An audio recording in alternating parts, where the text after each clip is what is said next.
कुरान खोलूंगा। अस्सलाम वालेकुम, दुरूद शरीफ पढ़ लें।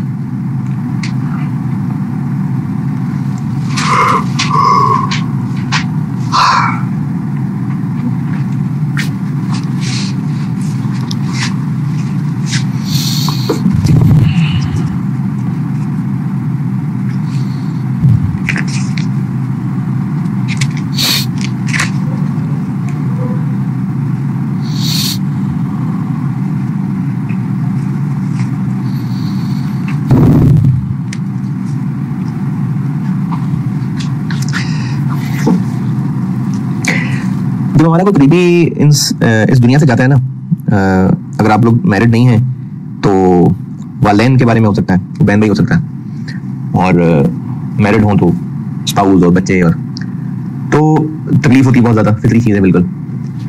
और वालेन जाते हैं अगर तो तब तकलीफ इसलिए भी होती है क्योंकि हमने उनसे अपनी बहुत सारी ज़रूरतें जुड़ी होती हैं, और जब वो चले जाते हैं तो हमें उन ज़रूरतों में कमी महसूस होनी शुरू हो जाती है, तो रोना ज़्यादा हो जाता है।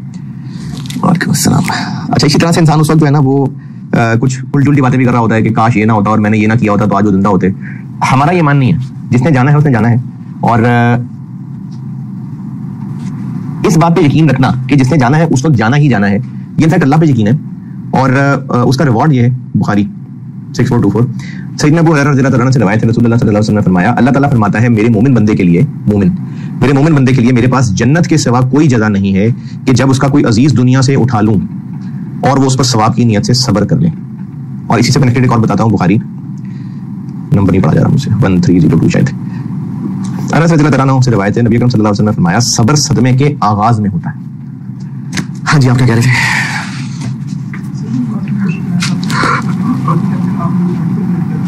जी लास्ट टाइम जो किया था 220 पे भी कर सकते हैं।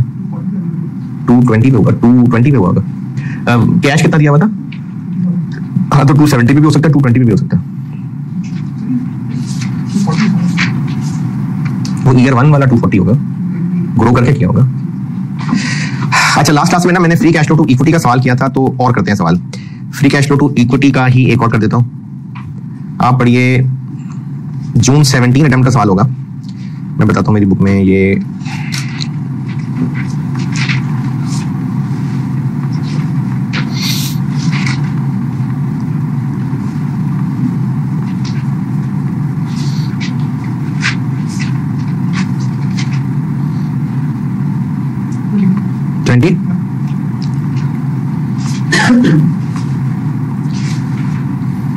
जी 21 मार्स पेट्रोलियम प्राइवेट लिमिटेड। ये भी free cash flow to equity का और सवाल है, ये करते हैं। सवाल पढ़ने में करता हूं।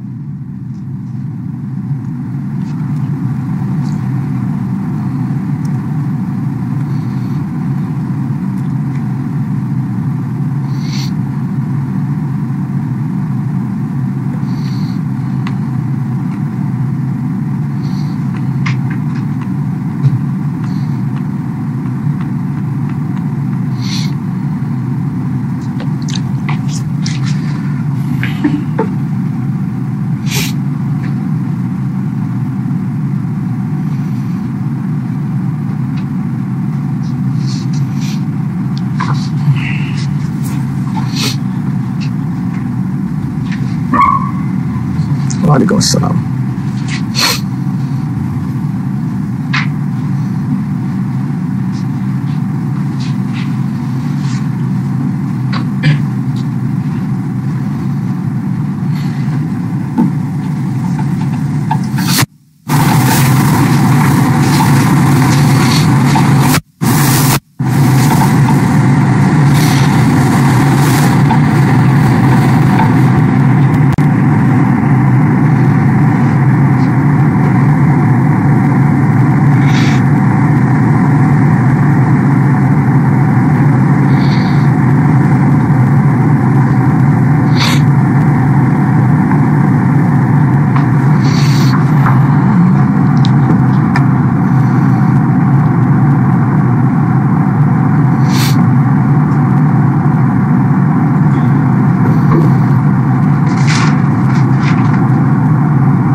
अच्छा, इस सवाल में ना एक ओरिजिनली एक फ्लॉ था, वो मैंने फिर मतलब सोल्यूशन से पता लग रहा था अच्छा ये किया इसने। पॉइंट 1 में क्या लिखा हुआ मैंने? हाँ, ये before tax and depreciation. Original सवाल में सिर्फ बिफोर टैक्स था, यानी सोल्यूशन में बिफोर टैक्स एंड डेप्रिसिएशन लिखा हुआ था, लेकिन सवाल में बिफोर टैक्स लिखा हुआ था, तो मैंने उसको कमेंट करके profit before tax and depreciation कर दिया। अच्छा जी, वैल्यूएशन के सवालों में ना अब तो खैर पिछले को 3-4 अटेम्प्ट से वो रेंज ऑफ वैल्यूज पूछ रहा है, लेकिन ये चूंकि पुराने हैं तो वैल्यूएशन के सवाल में ये पहचानना पड़ता है कि कौन सा मेथड लगना है। बाज़ औक़ात क्लियरली मेंशन होता है, बाज़ औक़ात डेटा से पहचानना पड़ता है। सबसे पहली बात ये कैसे पता कि ये वैल्यूएशन का सवाल है? एडवाइस क्या करना है? एक कंपनी ऑलरेडी मौजूद है, मार्स पेट्रोलियम प्राइवेट लिमिटेड। अब ये पब्लिक होने जा रहे हैं, एक्सपैंड कर रहे हैं, तो आईपीओ करना चाह रहे हैं, इनिशियल पब्लिक ऑफर। पहली दफा लोगों को पब्लिकली शेयर इशू करने लगे हैं।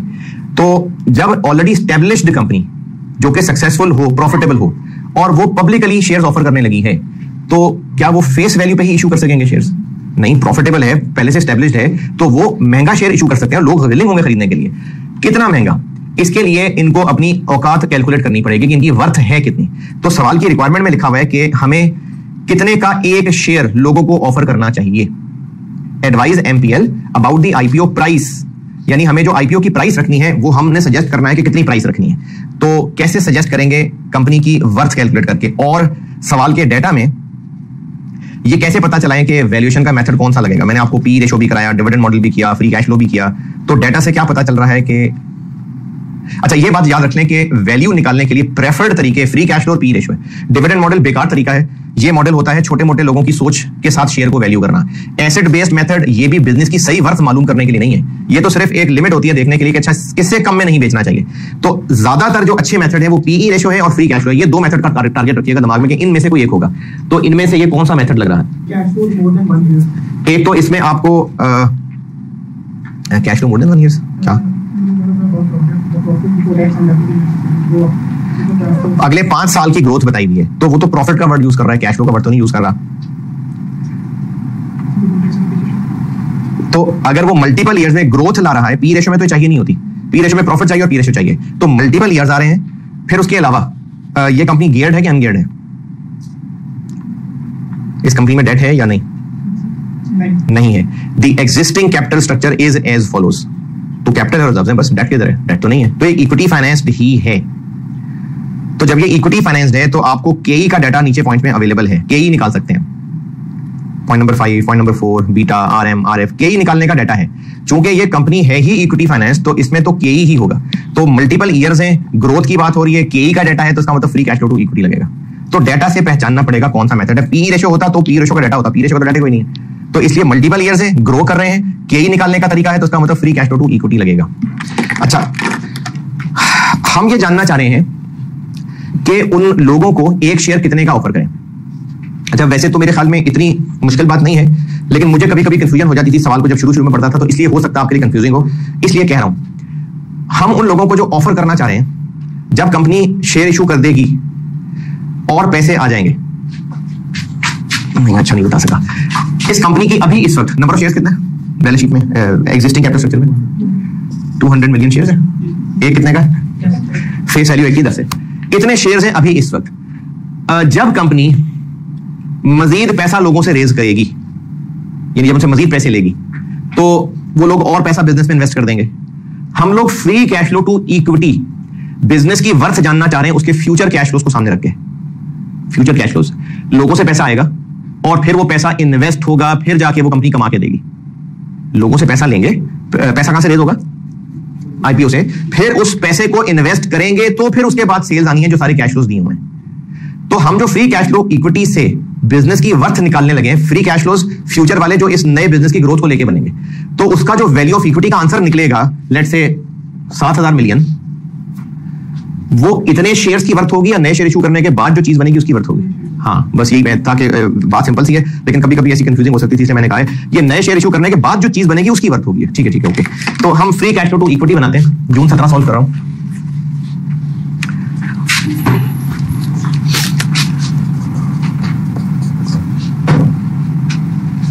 Free cash flow to equity बना रहा हूं। कितने साल बताए मैं? 5। और रुपीज 1000 मिलियन क्या कहा है? मिलियन। ईयर 0 आएगा इस 2500 की वजह से। अगर 2500 ना होता तो मैं ये 0 ना लिखता। पहला पैराग्राफ देखें, लोगों से पैसा रेज होगा, पैसा रेज होते ही कंपनी जो चीज बन गई हम उसकी वैल्यू निकालने लगे, उसके बाद 2500 भी तो खर्च होगा ना। 2500 खर्च हुआ तो नहीं है ना अभी। हाँ, उसकी वर्थ कैलकुलेट कर रहे हैं। उस पॉइंट ऑफ टाइम पे खड़े होकर हम कहेंगे ये 2500 लगेगा और इतना इतना आएगा, तो वो जो 2500 लगना है उसकी वजह से 0 लिखा है। तो पॉइंट नंबर 1 क्या है? Profit before tax and depreciation. Cell purchase वगैरह तो है नहीं, चलो जो है उससे काम चलाते हैं। Profit before tax and depreciation.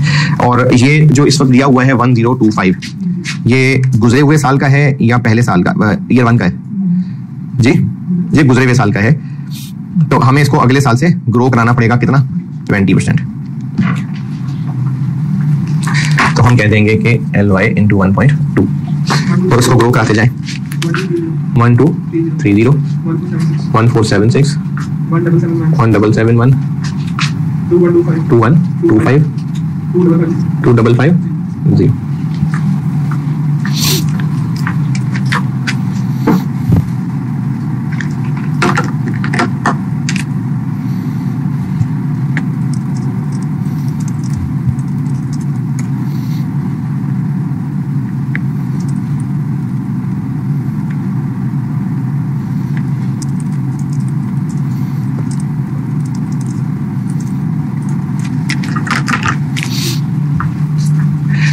अच्छा, अब इस लाइन में ऊपर वो सेल, कॉस्ट ऑफ सेल सब कवर हो गया, तो डेप्रिसिएशन क्यों बताइए सवाल में?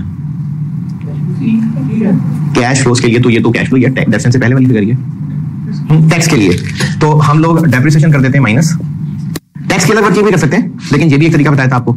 और डेप्रिसिएशन दी हुई है सवाल में आपको 350, और ये कब की है? ये अगले साल, मतलब गुजरे हुए साल की नहीं है, ये 1 की है, तो ये तो हो गई 350। उसके बाद इसने 10% रिड्यूस होना है, तो LY इंटू 0.9 315 284 256 230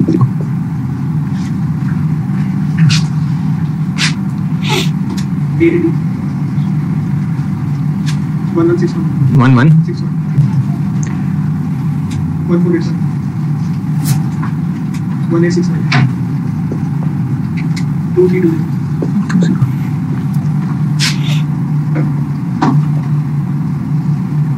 टैक्स रेट मैंने लिख तो दिया 30 है। हाँ ठीक है, 30 2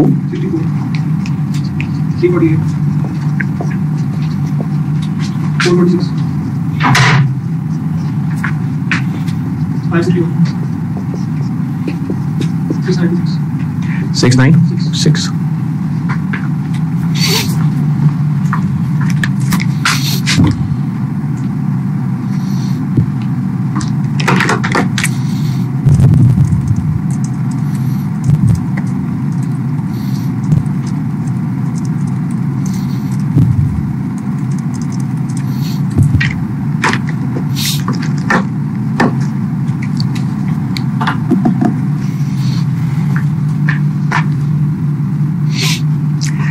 जी। आगे 0.1 done, 0.2 done, 0.3 done. Point number 4 और पॉइंट नंबर 5 के निकालने के लिए 0.6। अच्छा, पहला पैराग्राफ, शुरू में हमें 2500 खर्च करना पड़ेगा, तो शुरू में हमारा कैपेक्स के ऊपर 2500 जाएगा। अगर ये एपीवी का सवाल होता है, एपीवी, तो वो इशू कॉस्ट को हम वो इशू कॉस्ट की इज्जत देते। अब एपीवी तो नहीं है, लेकिन बहरहाल एक इशू कॉस्ट है, तो इशू कॉस्ट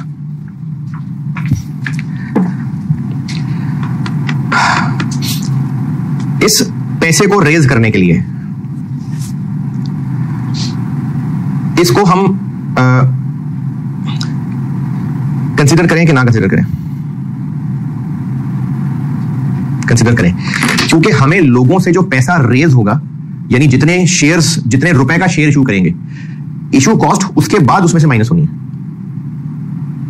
कस्टमर कह रहा हूं, ब्रोकर ने शेयर इशू करवा दिया, हमने इक्विटी की वर्थ के मुताबिक शेयर इशू कर दिए, उसके बाद उसको कमीशन देनी है, तो तो हम जब इक्विटी की वर्थ कैलकुलेट करना चाह रहे हैं तो जो जस्ट शेयर इश्यूज के टाइम पे वर्थ है वो कैलकुलेट कर रहे हैं। इशू कॉस्ट भी उसके बाद खर्च होगी और ये 2500 मिलियन भी उसके बाद खर्च होगी, तो उसको भी हम टाइम जीरो के ऊपर एक आउटफ्लो दिखाएंगे इशू कॉस्ट को। देखें, हम इक्विटी से पैसा रेज करेंगे, पैसा रेज करते ही जो चीज बिजनेस बनेगा हम उसकी वर्थ निकालने जा रहे हैं। तो ब्रोकर कमीशन उसके बाद खर्च होना है, तो जो ब्रोकर कमीशन खर्च होना है यानी issue cost, the cost of initial public offering, वो 5% है। और आपको कहा था इशू कॉस्ट निकालने का अफजल तरीका होता है ग्रॉस वाला, यानी 2500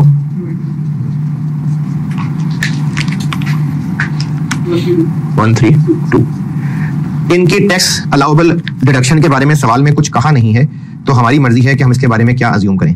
अगर इसको अलाउबल समझना है तो उस पर टैक्स सेविंग ले लेंगे, अलाउबल नहीं समझना तो टैक्स सेविंग नहीं लेंगे। जो भी हो एक नोट दे देना बेहतर है। तो शेयर इशू का खर्चा क्या अलाउबल डिडक्शन होता है या नहीं पता? आई कैप सोल्यूशन में लिया हुआ, लेकिन मुझे नहीं पता कि अलाउबल डिडक्शन होता है कि नहीं होता। किसी को पता है तो बता दें। नहीं पता, आई कैप सोल्यूशन में इसको अलाउबल डिडक्शन लिया होता।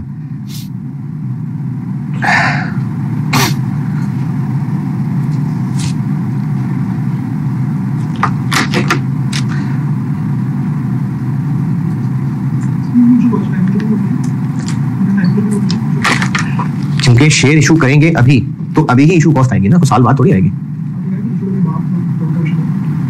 तो साल बाद थोड़ी देंगे।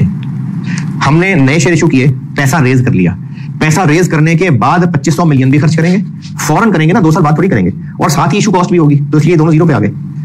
तो इसको टैक्स डिडक्शन ले भी सकते हैं, नहीं भी दे सकते। आई कैप सोल्यूशन में लिया हुआ है तो ठीक है, हम नोट दे देंगे, तो इसके ऊपर टैक्स सेविंग आ जाएगी इस 132 का 30%।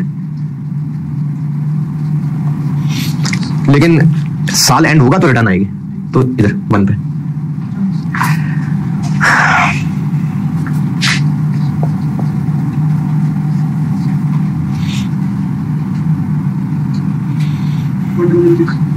वन 100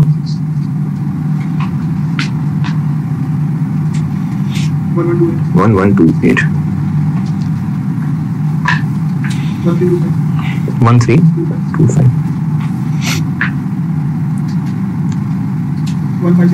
1564 1854। अच्छा, ये तो 5 कॉलम हो गए। टर्मिनल वैल्यू के लिए क्या कहा है इसने?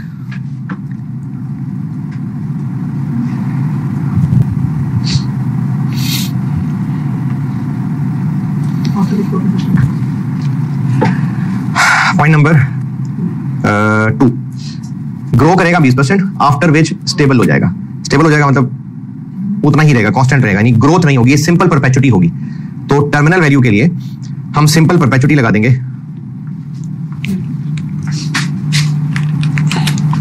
टर्मिनल वैल्यू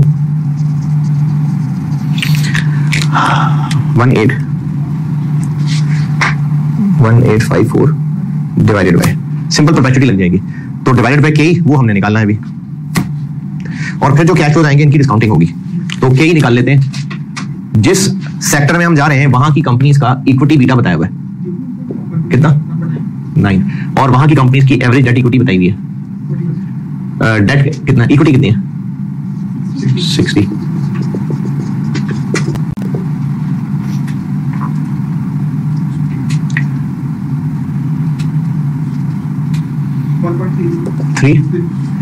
अच्छा, अब हम जिस सेक्टर में जा रहे हैं उसका एसेट बीटा है, और हम हैं ही इक्विटी फाइनेंस्ड, हमारे अंदर डेट है ही नहीं, तो फिर यही हमारा इक्विटी बीटा होगा। तो यहां से क्या ही निकल आएगा? RF जी 8% प्लस 1.3, RM 14%।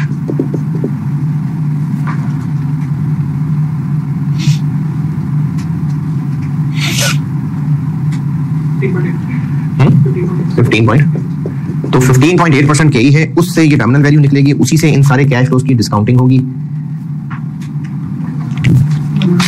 11। अब इन सारे कैश फ्लोज की नीचे डिस्काउंटिंग करें 15.8 पे, और फिर उनकी एंड वैल्यू बताएं। इन सबकी 15.8% पे एनपीवी बता दें।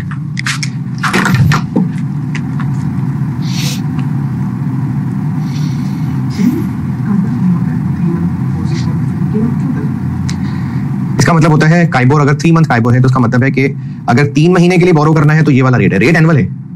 अगर 6 महीने के लिए बोरो करना है तो ये वाला रेट है, रेट एनुअल है, लेकिन ये बता रहा होता है कि उसके बाद ये अपडेट हो जाएगा।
दोबारा बोले जी। और इसमें कहा कि ये 3.1 से लेगी और बाद में सेम रहेगी, बट अगर लिखा था कि ये ना सेम रहे चेंज हो तो उसका टर्मिनल वैल्यू रहेगा।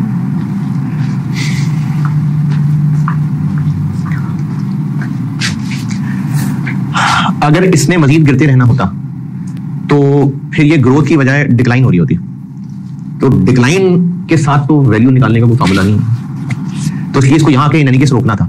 हाँ, ये हो सकता था कि सवाल वाला ये कहता, ये हुआ भी है किसी सवाल के अंदर, आल्दो के इतनी अच्छी लॉजिक नहीं है इसके पीछे, लेकिन ये हुआ है, वो ये कहता सवाल वाला कि जो डेप्रिसिएशन है वो कांस्टेंट रहेगी, प्रॉफिट ग्रो करेगा, तो हम लोग इसके आंसर पे ग्रोथ लगाते और इसके ऊपर सिंपल परपेचुइटी लगाते, फिर इनको ऐड कर देते।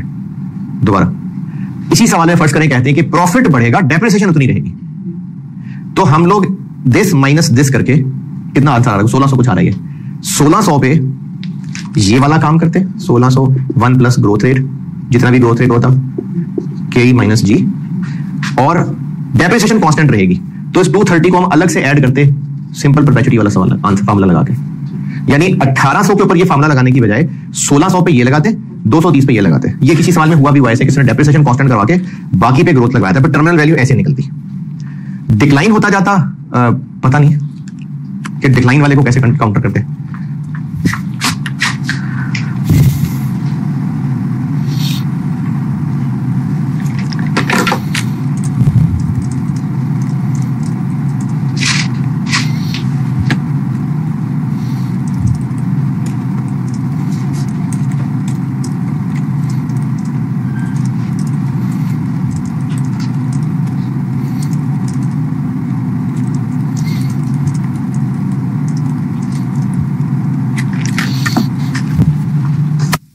क्या बोला आंसर?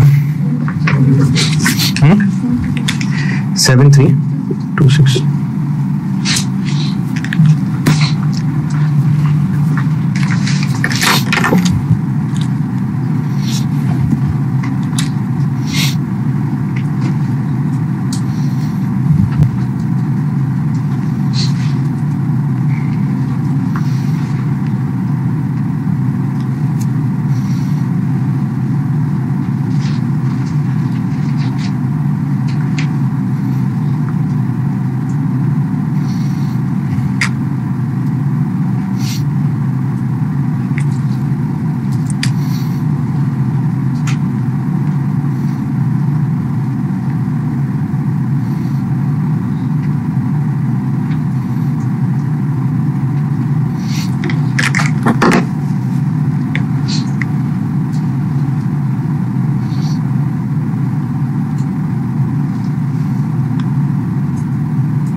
अच्छा, हमने total right share total IPO की पर शेयर प्राइस बतानी है, और रिक्वायरमेंट को पूरा सेंटेंस पढ़ेंगे तो नंबर ऑफ शेयर भी बताने।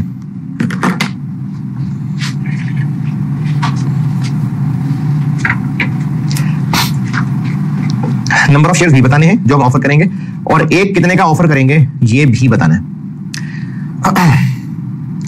पहले पैराग्राफ में लिखा हुआ है कि पहले पैराग्राफ की आखिरी line, MPL estimates that it requires an amount of 2500 million. उसके बाद लिखा है board of directors has decided to finance this expansion through IPO, यानी हमने शेयर इशू करके कितना पैसा रेज करना है 2500, और ये हरकत करने का मतलब है कि 2632 इशू करना है। हमने इतने शेयर इशू करने हैं कि 2632 रेज हो जाए। कितने शेयर इशू करने हैं ये भी नहीं पता, एक शेयर कितने का रखना है ये भी नहीं पता।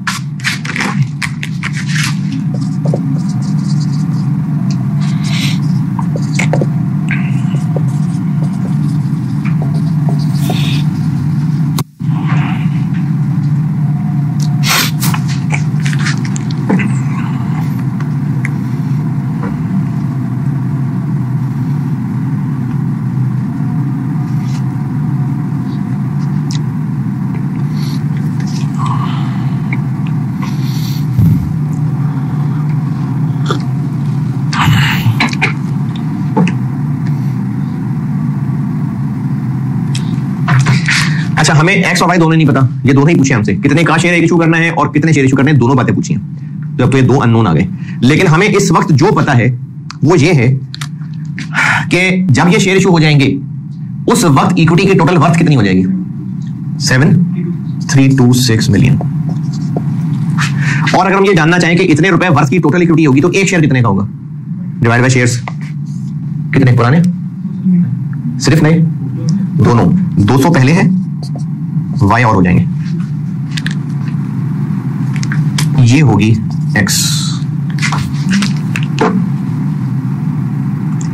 इतनी वर्थ की इक्विटी होगी डिवाइडेड बाय जितने शेयर होंगे तो एक शेयर की वर्थ आ जाएगी, ये x है और नए शेयर्स y हैं। ये इक्वेशन देखें, ओके। लेकिन दो वेरिएबल है, एक और इक्वेशन बनानी पड़ेगी, एक और इक्वेशन बनानी पड़ेगी।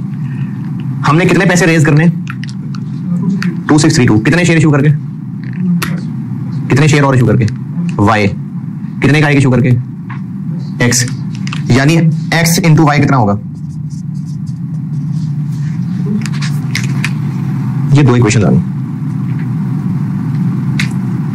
वहां तक वैल्यूएशन का सवाल था, अभी थोड़ा मैथ हो गया। ये दो इक्वेशंस हमारे पास अवेलेबल हैं। हम आईपीओ से कितना पैसा रेज करना चाह रहे हैं 2632। आईपीओ कितने शेयर इशू करके, कितने रुपए का एक शेयर इशू करके टोटल 2632 रेज करेंगे। हम इतने शेयर्स इनटू इतने रुपए का एक, तो टोटल इतना पैसा रेज करेंगे। अब दो इक्वेशंस हैं, दो वेरिएबल हैं, और यही दो वेरिएबल हैं जो सवाल में रिकॉर्ड है। आईपीओ प्राइस पूछिए और नंबर ऑफ शेयर्स पूछिए, तो इन दोनों इक्वेशंस को सॉल्व करेंगे तो एक्स कितना आ जाएगा और वाई कितना आ जाएगा, देखें कितना।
हाँ जी, वो सॉल्व कर भी रहे कि हम खड़ा हूं मैं।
जी क्या है आंसर एक्स का?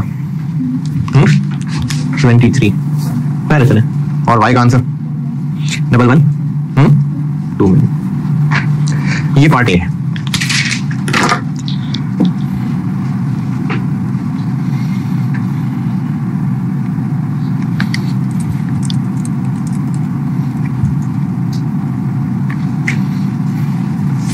पार्ट बी, वो कह रहे हैं जी डायरेक्टर्स से बात करें, ब्रीफ मेमोरेंडम, कुछ छोटा सा नोट लिख दें और उनको बताएं कि लोन लो भाई, लोन क्यों नहीं लेते। लिवरेज का मतलब होता है गियरिंग, लोन लेना। तो वो कह रहे हैं जी आप उनको बताएं और फायदे बताएं लोन लेने के। तो लोन लेने के क्या फायदे हैं? एक तो किसी का पैसा डूबेगा, हमारा नहीं डूबेगा, लेकिन ये तो अनऑफिशियल फायदा है। फायदा क्या ऑफिशियल?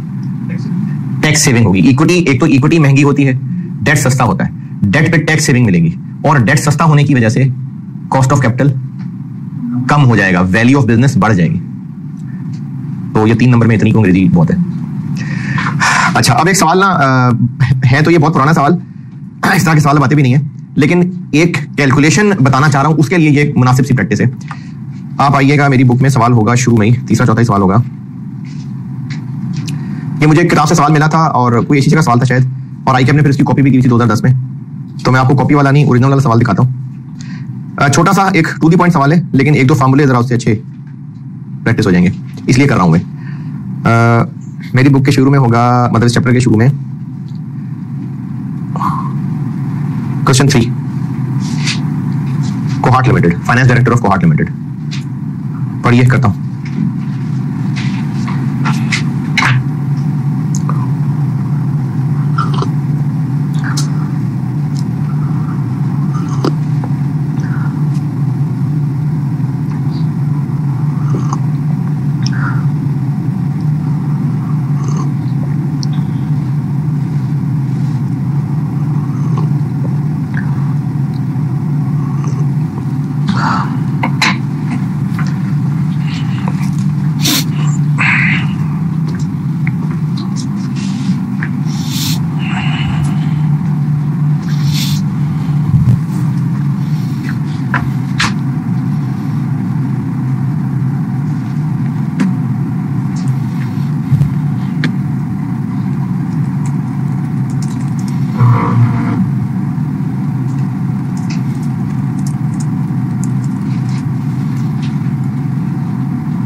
चीज क्या होता है? इंटरेस्ट कवर का फार्मूला होता है पीबीआईटी ओवर इंटरेस्ट। ये रेशो होती है पीबीआईटी ओवर इंटरेस्ट।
गिरनी रहेगी, बढ़ जाएगी इंटरेस्ट कवर गिरने से। हाँ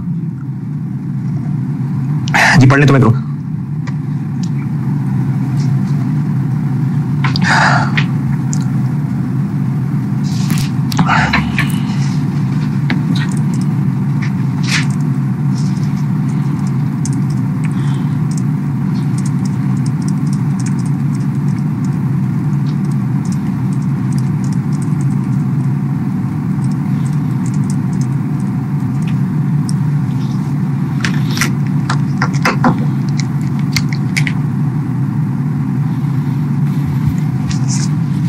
जी पढ़ लिया। अच्छा इसमें ना ये पास पेपर का नहीं है, इसलिए इसमें हो सकता कहीं किसी प्रैक्टिस क्वेश्चन का हो, तो इसलिए रिक्वायरमेंट के नीचे देखें आप, काफी एक्सप्लेनेशन है। आगे आपके सवालों में ऐसी एक्सप्लेनेशन नहीं होती रिक्वायरमेंट में। ये जो determine the likely effect required पढ़ रहा हूं, point 1, point 2, recommend which capital structure should be selected, बस ये यहां तक रिक्वायरमेंट काफी थी। हो सकता है किसी किताब का प्रैक्टिस क्वेश्चन हो तो जो उसके बाद लिखा हुआ है वो सब एक्सप्लेनेशन है स्टूडेंट्स की गाइडेंस के लिए, असल एग्जाम में इतना कुछ नहीं होगा, तो इसलिए उस गाइडेंस से ऊपर ऊपर बताता हूं आपको। हम अभी एक कंपनी है क्वार्ट लिमिटेड, और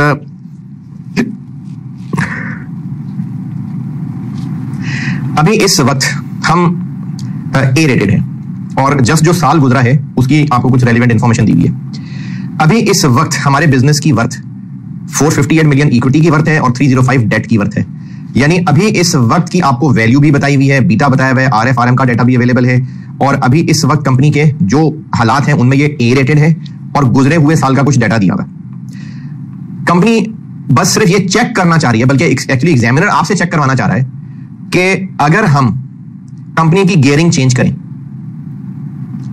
और गियरिंग चेंज कैसे करें, ऐसे नहीं कि डेट मजीद लिया और उस पैसे को कहीं इन्वेस्ट किया फिर ग्रो करें जैसे पिछले सवाल में था, या इक्विटी से पैसा रेज किया कहीं इन्वेस्ट करें ग्रो करें, नहीं। रिक्वायरमेंट से ऊपर सेंटेंस से पता चल रहा है the company's growth rate of cash flow may be assume to be constant and to be unaffected by any change in capital structure. यानी कैपिटल स्ट्रक्चर जो मर्जी हो, कंपनी जैसे पहले चल रही है वैसे ही चलती रहेगी, मतलब ग्रो कर रही है, हर साल तो ग्रो कर रही है, लेकिन वैसे ही चलती रहेगी जैसे पहले हो रहा था। तो फिर ये कैपिटल स्ट्रक्चर चेंज क्यों हो रहा है? ये जिसने भी प्रैक्टिस क्वेश्चन बनाया ना, वो सिर्फ और सिर्फ सवाल करने वालों को यह समझाना चाह रहा है कि अगर कंपनी अपनी डेट इक्विटी सिर्फ वैसे ही चेंज करे, मतलब अगर इक्विटी को कम करना चाह रही है, डेट को बढ़ाना चाह रही है, तो डेट से पैसा रेज करके शेयर्स बाय बैक कर रहे हैं, मतलब सिर्फ मिक्स चेंज करना है, पैसा रेज करके पैसे का इस्तेमाल नहीं करना है, रेशियो चेंज करनी है। डेट कम करना चाह रहे हैं, इक्विटी बढ़ाना चाह रहे हैं, तो इक्विटी से पैसा रेज करके डेट पे ऑफ करना है। मतलब कंपनी ने सिर्फ स्ट्रक्चर चेंज करना है, ग्रो नहीं करना, इन्वेस्ट नहीं करना, सिर्फ ये चेक कराने के लिए सवाल बनाया हुआ।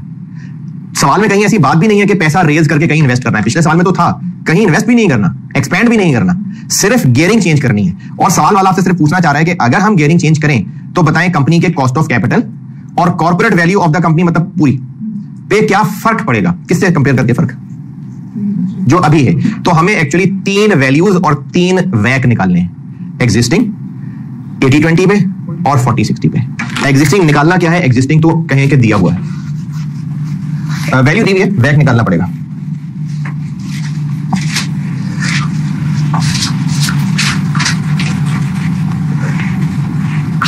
ये सवाल प्रॉपर वैल्यूएशन का सवाल नहीं है, इसमें सिर्फ सवाल बनाने वाले ने मुख्तलिफ गियरिंग लेवल के ऊपर वैक कैसे निकालते हैं और वैल्यू कैसे निकालते हैं, सिर्फ उसकी प्रैक्टिस कराइए। इसलिए इस तरह के सवाल एग्जाम में भी नहीं आते। मैं भी आपको इसी नियत से सवाल करा रहा हूं कि मुख्तलिफ गियरिंग लेवल पे वैक निकालना, वैल्यू निकालना, सिर्फ इसकी प्रैक्टिस के लिए करा रहा हूं सवाल। ये कोई पुराना सवाल है, आईकेएप ने इसको 2010 में कॉपी किया था।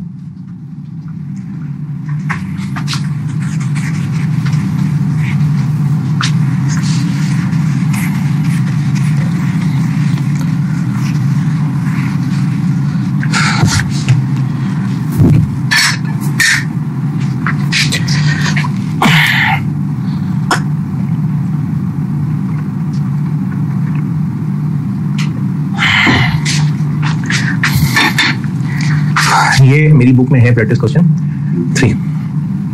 सवाल में पूछा है effect on cost of capital and value, तो एक एक करके निकाल लेते हैं। Effect on cost of capital, तो इफेक्ट निकालने के लिए हमें एग्जिस्टिंग भी कैलकुलेट करना पड़ेगा। एग्जिस्टिंग वैक निकालना है तो उसके लिए केई चाहिए, केडी चाहिए और डेट इक्विटी चाहिए। केई एग्जिस्टिंग दिया हुआ है नहीं, बीटा दिया हुआ है, तो निकाल लेते हैं बीटा से आरएफ, बीटा आरएम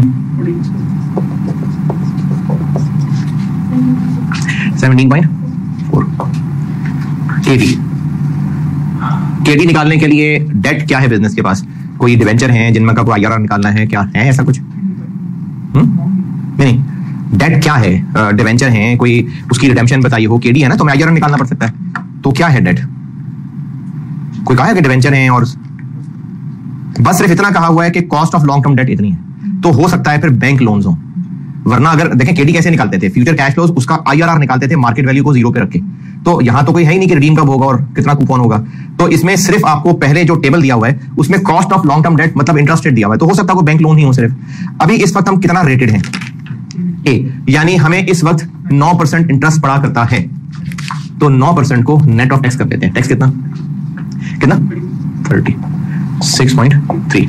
तो वैक बन गया के 17.4, इक्विटी का वेट 458/763 प्लस 6.3 और डेट का वेट 305/763। ये 763 इन दोनों का टोटल है। तो एग्जिस्टिंग वैक हो गया 12.9। ये एग्जिस्टिंग वैक हो गया। हमने चूंकि इस पे इफेक्ट बताना है तो एग्जिस्टिंग निकाल लिया। अब हम 80-20 और 40-60 पे निकालते हैं।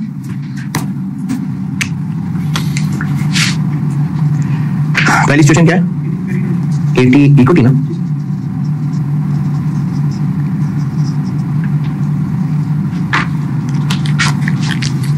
अभी 80-20 तो नहीं है, 458 इक्विटी है, 305 डेट है, हो सकता है 60-40 हो या 65-35 कुछ ऐसा हो।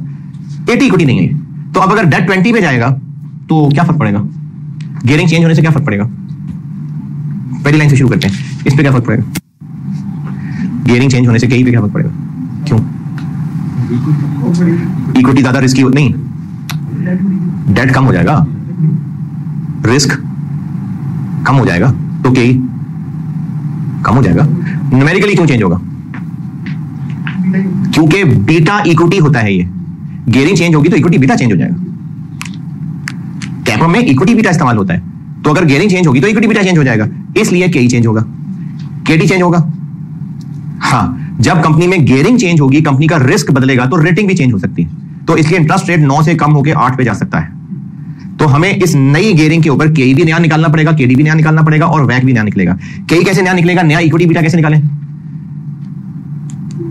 पहले इसके अंदर छुपा हुआ एसेट बीटा निकालें, फिर उसको नए कपड़े पहना दें। तो पहले हम इस वक्त एसेट बीटा निकालते हैं जो कि 1.4 इक्विटी बीटा के अंदर छुपा हुआ है। 1.4 इक्विटी बीटा में कौन सी गियरिंग शामिल है, अभी वाली,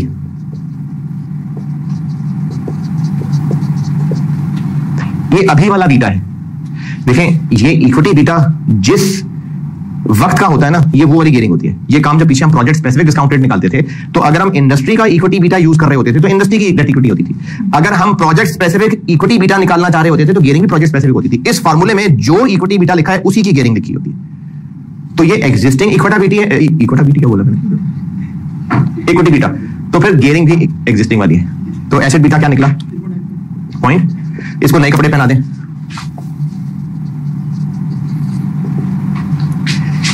.95 नए कपड़े पहना दे, मतलब ये 2080 वाले।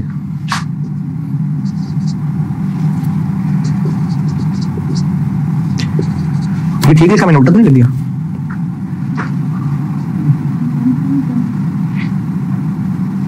उल्टा लिख दिया ना। मैं इक्विटी बीटा इधर ले गया, एसेट बीटा इधर ले आया, यानी मैंने इक्विटी बीटा निकालने के लिए इनको उधर शिफ्ट किया। तो रिवाइज इक्विटी बीटा आ गया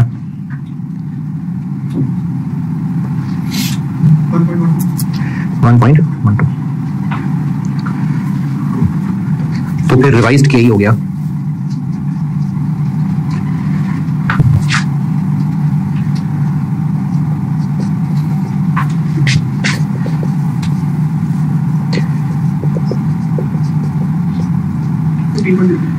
15.02।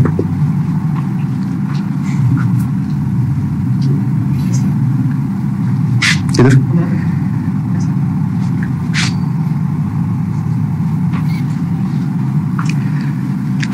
अच्छा, हमारे पास ना कोई खास टूल नहीं है जानने के लिए, तो करना तो अज्यूम ही पड़ेगा।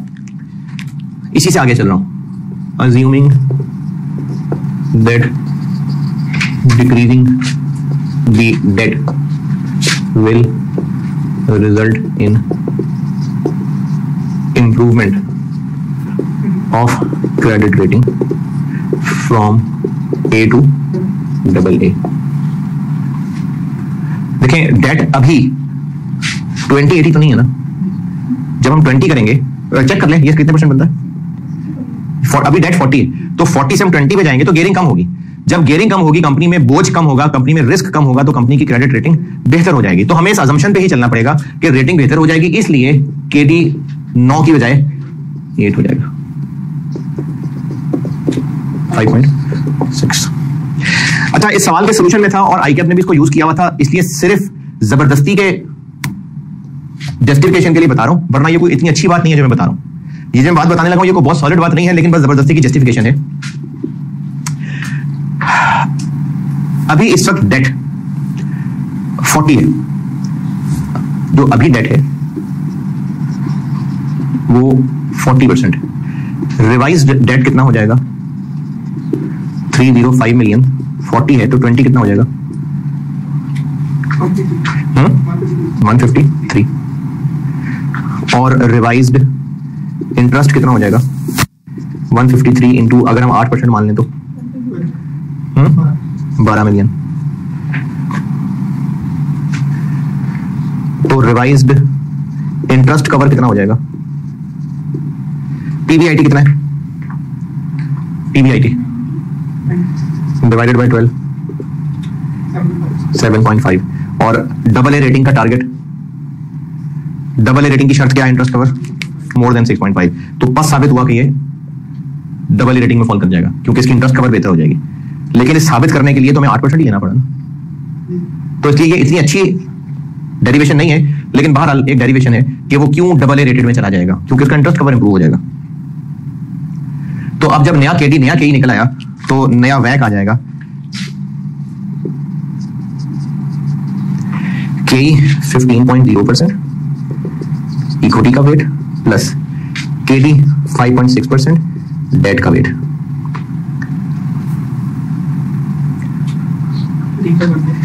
13.14। ये हो गया रिवाइज्ड वैक। बिल्कुल इसी तरह आप 40 इक्विटी और 60 डेट कैलकुलेट करें, बिल्कुल इसी तरह सारे, यानी दूसरा सिनेरियो कैलकुलेट करें।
जी डन।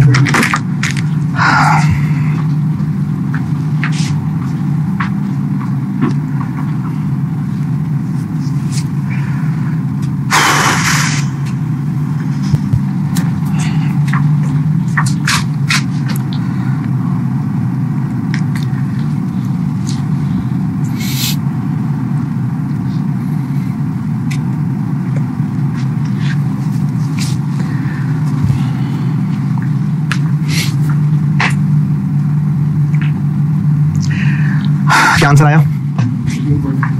13.4।